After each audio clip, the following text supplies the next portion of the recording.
Hey folks, it's Mike from Profiling Evil, and I'm coming to you from Bath, England today. You know, I've been talking and thinking a lot about J.J. Vallow and Tylee Ryan heading over to Yellowstone the day before they apparently disappeared, at least when Tylee disappeared. And today's video is going to focus on that video from Yellowstone National Park.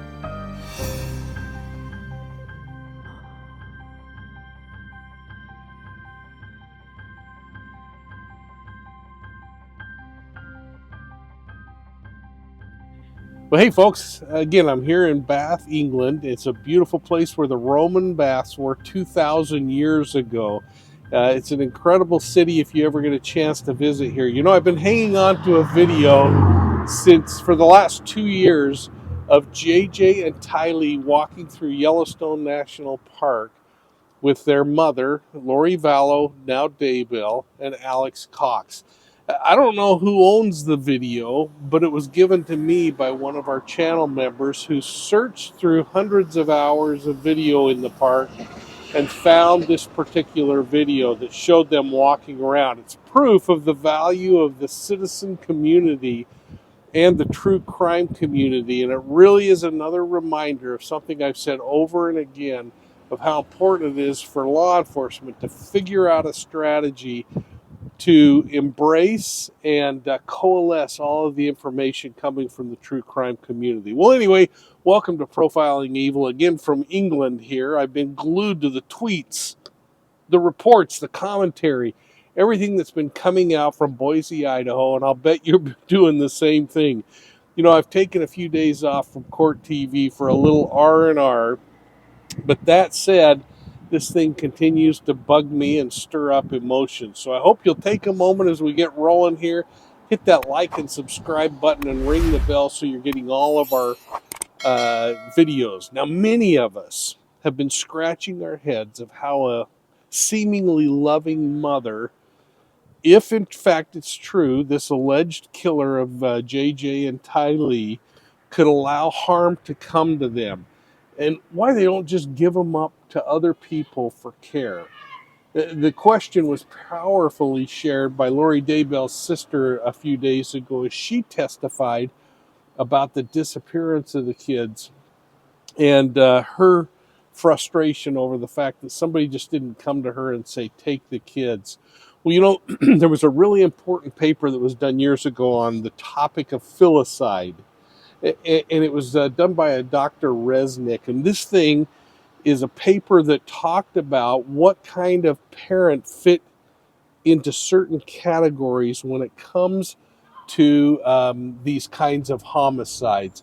And the experts agree that these murders fit within one of 5 categories. Now, there's the altruistic, the acutely psychotic, the accidental filicide, that's the fatal maltreatment, the altruistic, the acutely psychotic accidental filicide we talked about, and unwanted child and spouse revenge killers.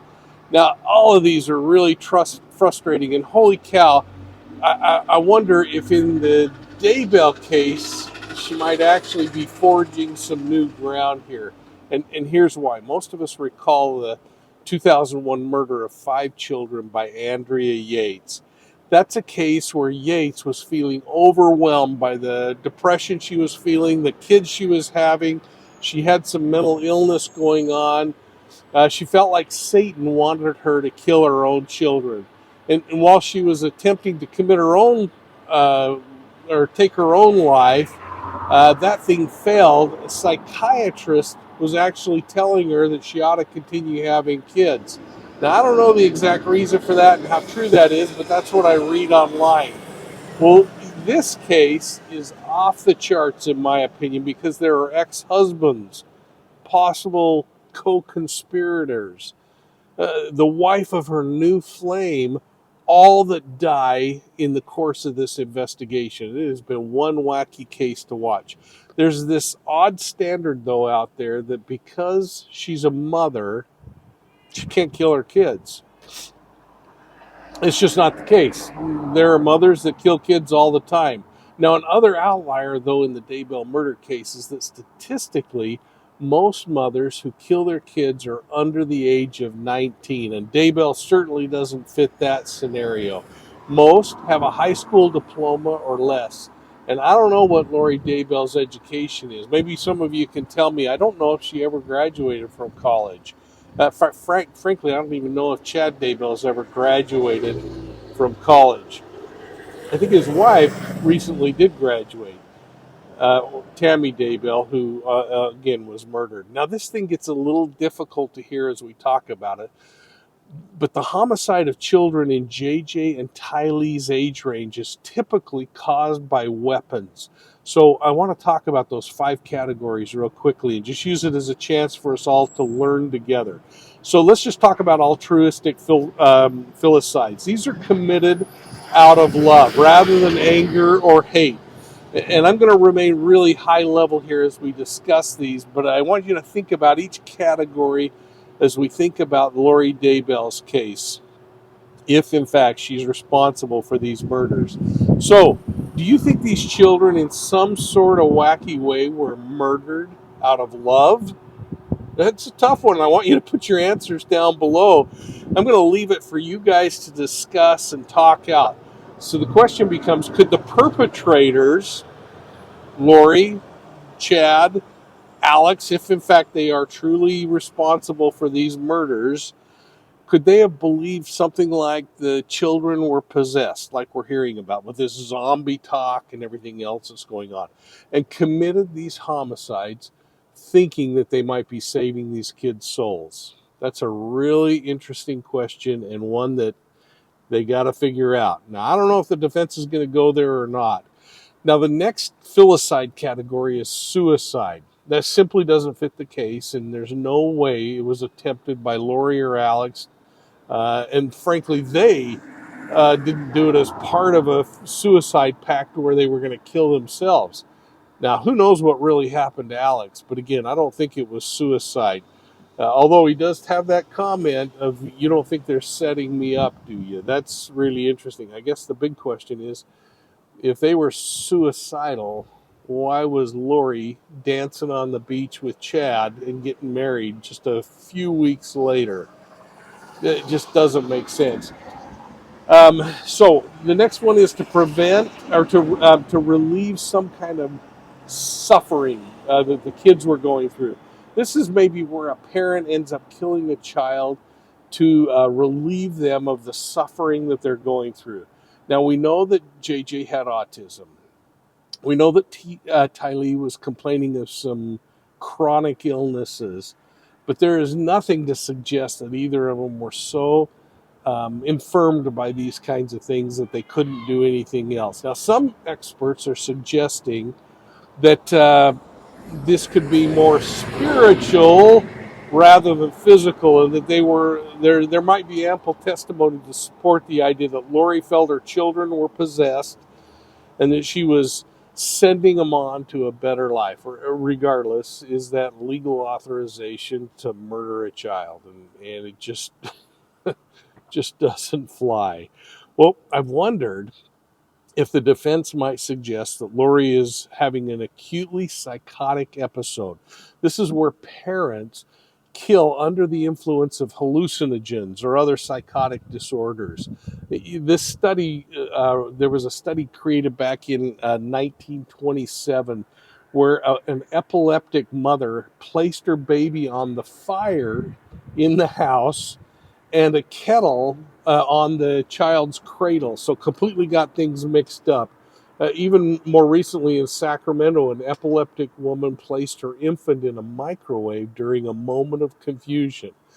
Well, this again doesn't appear like there's any moment of confusion. And frankly, if there was a moment of confusion, I wonder if we wouldn't see a completely different kind of response with law enforcement when questioned about the children's locations, where they're being cared for, who has them, and frankly, would she go out and get married? I'm so troubled by that. And then the next area is spouse revenge cases, where parents are known to kill their children in an attempt to make the spouse suffer. Now, this doesn't seem to fit, since those impacted by the murders of Tylee and JJ were already dead. And it still leaves question, though, in my mind of whether Lori could have been acting out, maybe acting out of anger because of things that happened with Joe Ryan and Colby, or things that happened with Charles Vallow and the kids. Perhaps it's a stretch, but it might be worthy of discussion on something like that. Again, I'll let you decide. So the category I continue to lean toward is this idea of unwanted child filicide. These are murders that are committed because the child simply is no longer wanted, is in the way, is creating too many challenges for this fantasy life going on. And boy, we saw some fantasy life going on with Lori Vallow Daybell in this particular case, and with Chad. Both goofy. That testimony just a few days ago, where the friend talked about how Chad and Lori were acting like teenagers and giddy. This is a week after Tammy died and announcing they were getting married.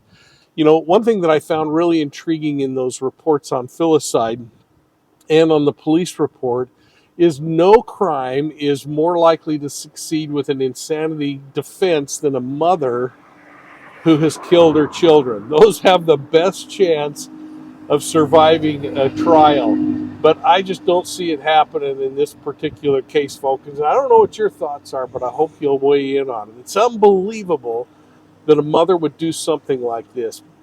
But it might be a case where a conviction is less likely, regardless of how unrealistic it is. And again, I'm just telling you what the possibilities are, but I don't think it's going to happen. I think she's going to be found guilty. And frankly, I'm outraged that I wish I could see the reactions that the jury was going through in this particular case, because when I see how frustrated and angry you are in the true crime community, and frankly how frustrated I am, I can't imagine that jury isn't feeling much the same.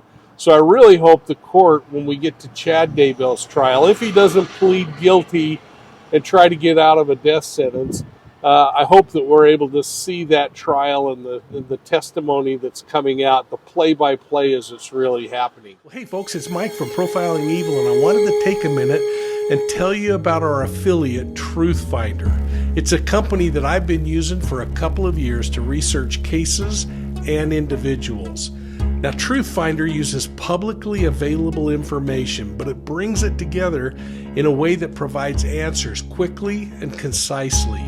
You can use Truthfinder to check out that new love in your life, or just to find somebody you haven't seen for an awfully long time. Truthfinder provides these comprehensive background reports, telephone reports, email reports, and even location information. So when you go in and examine the information in their search results, you're going to find personal information, contact information, and places where your target has lived, not only historically, but currently. Now, all this can seem really overwhelming and maybe a little invasive to you. So I want to make sure you understand all of the information is publicly available information. Truthfinder just has an algorithm that brings it all together in a way that makes it a whole lot easier to access. Now, Truthfinder is an affiliate, which means we get a tiny commission when you sign up. It's about enough to buy a Diet Dr. Pepper, frankly. But I want you to know that I use it every single day, and I hope that you'll take a moment and sign up with them. I've given you a discount code, and it's down in the link below, so make sure you grab it. EVIL10. And remember, you can cancel this thing at any time. Now, so here's the deal. The murder of a child by a parent is the ultimate form of betrayal. The job of parenting is to protect and nurture children.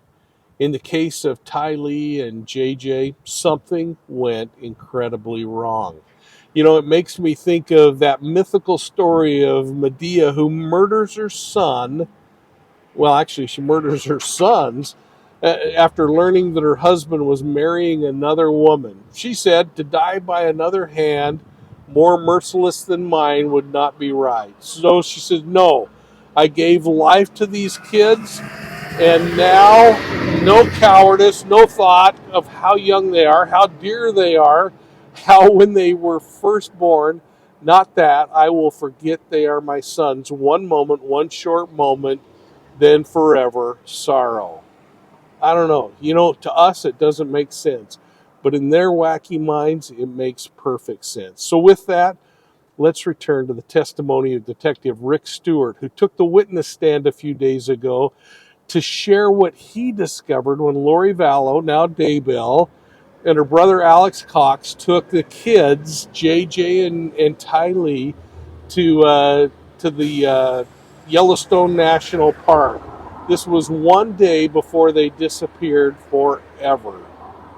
Now, during that testimony, Schmidt told the court that while he was investigating some of the financial changes that were occurring in Tylee's Venmo account, he received video footage that showed the entrance to Yellowstone National Park.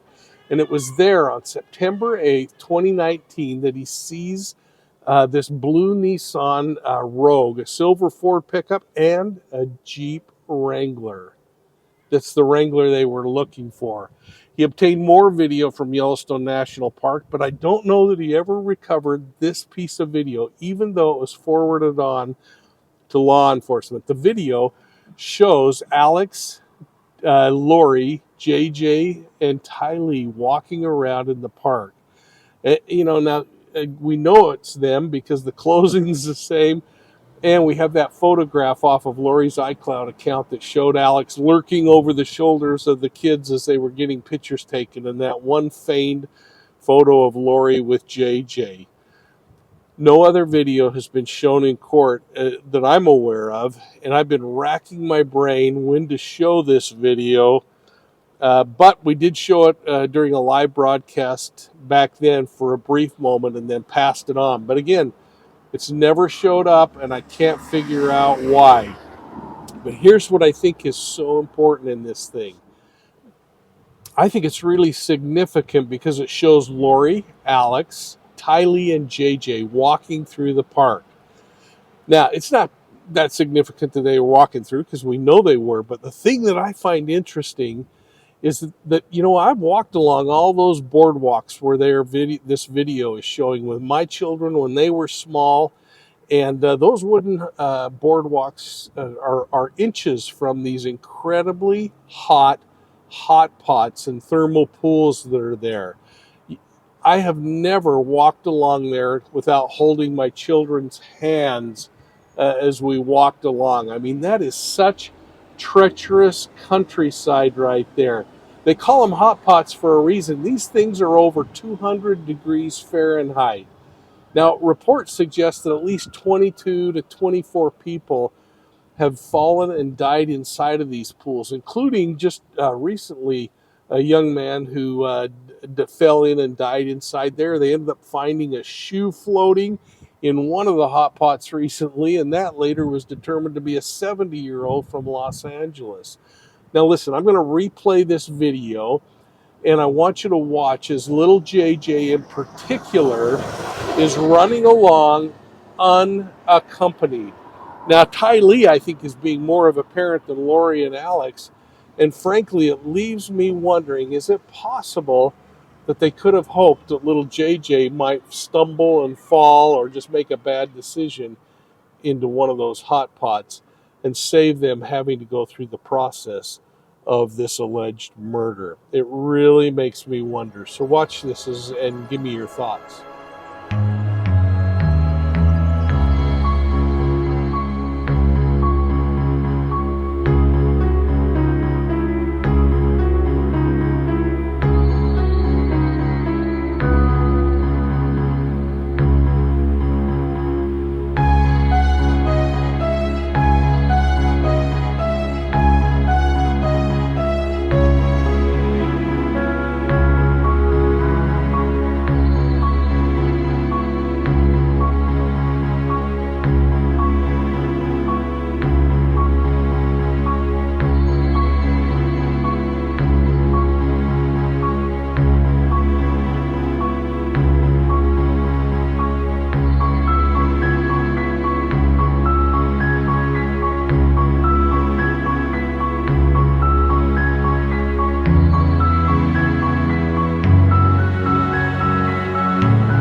this could simply be more staging to show an example of a loving mother and uncle with her children walking through Yellowstone Park.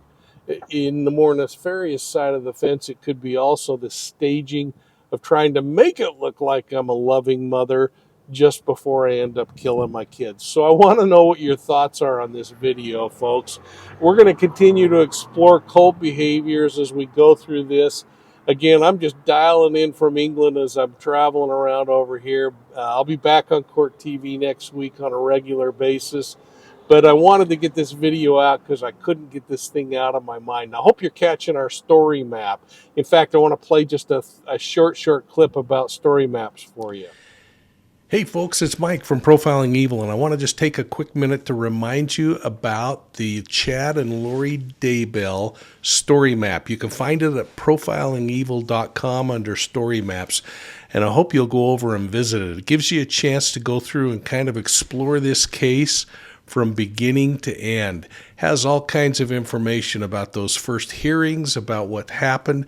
But then I think one of the things that's pretty dang cool is it goes in and it talks about them individually. Not only has an overview, but it has a way to check out more about Lori, her former husbands, where she lived, Chad and his former wife, Tammy, and the circumstances leading up to her death. You can learn more about what light and dark is, according to them, and actually hear Chad speaking at one of those Preparing a People conferences.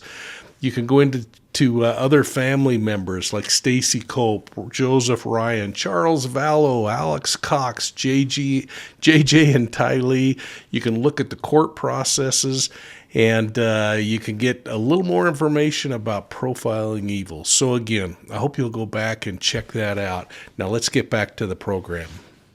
Well, there you go. Make sure you hit that like and subscribe button, folks. And from Bath, England, the site of the Roman baths 2,000 years ago. And if you're ever in England, an incredible place to look around. I want to thank you for looking at Profiling Evil today. Thanks for considering our channel memberships. I always talk about it, but my favorite is the Academy level, where you get a whole lot more for just a little bit more. And your donation helps us put out some quality content. Make sure you're checking us out on Facebook, Instagram, Twitter, and of course here on YouTube. And folks, if you like podcasts, make sure you're checking out Profiling Evil podcasts on your favorite podcast platform. And thanks again, folks. And from Bath, England, I want to say we'll see you all soon at the next crime scene.